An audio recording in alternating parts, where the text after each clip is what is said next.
The genome contains all of the genetic information of a living organism. The genome of each individual is unique. It is localized in the nucleus of every one of the millions of cells that make a human body up. It contains all of the instructions necessary to create life, like a collection of recipe books. If we keep the analogy with a collection of books, the genome is composed of 46 volumes, which are called chromosomes. These chromosomes are DNA, which contains an alphabet of 4 letters. A for adenine, C for cytosine, G for guanine, and T for thymine. These are organized in pairs, which are the bases and called nucleotides. The genome of a human contains more than 3 billion pairs of letters, which would fill the equivalent of 400 dictionaries.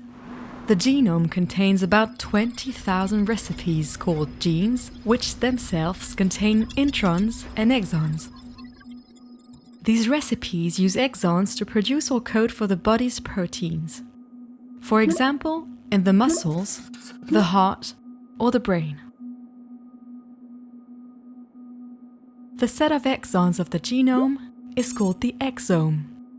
Even though the exome corresponds to only 1% of the genome, it is where we find the vast majority of anomalies, called variants, which are responsible for rare genetic diseases.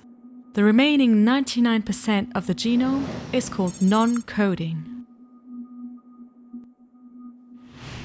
If we compare the DNA of 2 people, we find on average a difference, a variant, every 1,000 letters. This means that between 2 people, the genetic code is identical at 99.9%. There are more than 3 million variants in the genome of a person. 20,000 are in the exome.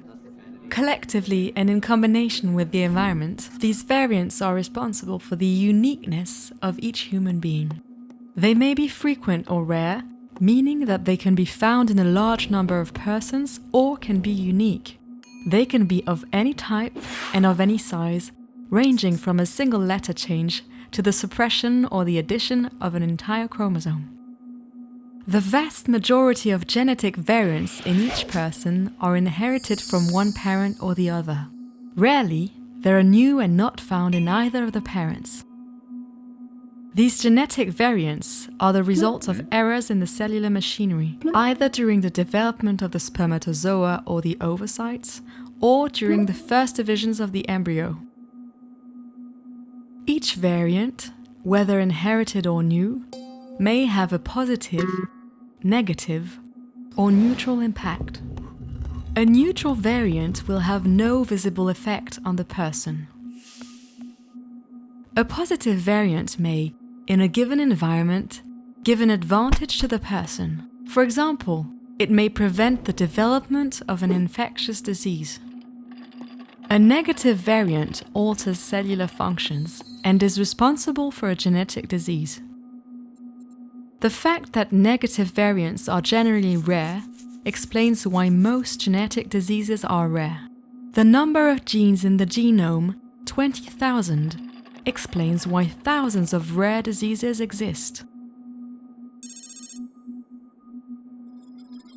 Sequencing is a technique that consists in reading DNA.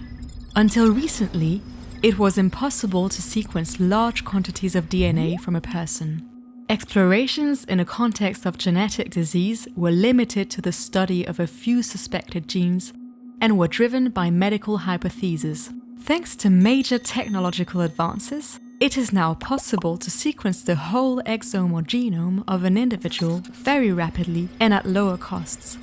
This is what we call next-generation sequencing. The vast quantities of data generated by these new technologies are analyzed using powerful computer tools, which make it possible to compare the individual genome with a reference genome and to identify genetic variants.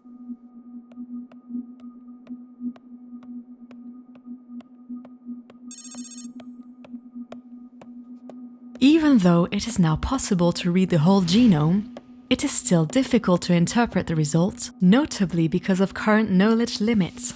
To facilitate this interpretation, it is often necessary to study the DNA of parents, and more rarely the DNA of other members of the family. Given the large number of variants in each individual, the challenge with a genetic disease consists in identifying the variants responsible for the disease, which is like looking for the proverbial needle in a haystack. This analysis requires numerous computer tools and the combined expertise of bioinformaticians, biologists, and clinical geneticists. Nonetheless, the result of this genetic test may be negative or may identify a variant of significance with the current knowledge. Exceptionally, this examination may lead to the discovery of information concerning other diseases that may develop later in life and for which preventive measures or treatments are available. For example, an anomaly in the BRCA1 gene responsible for breast and ovarian cancer. This information is medically important for patients and members of their families. The decision to be informed or not about such anomalies is made by the patient. Overall, 3 results are possible for the disease concerned. Positive after the identification of certain or highly probable cause of the genetic of the disease.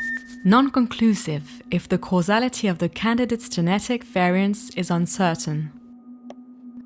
Such a result could lead to additional investigations, which are likely to evolve with advances in scientific knowledge.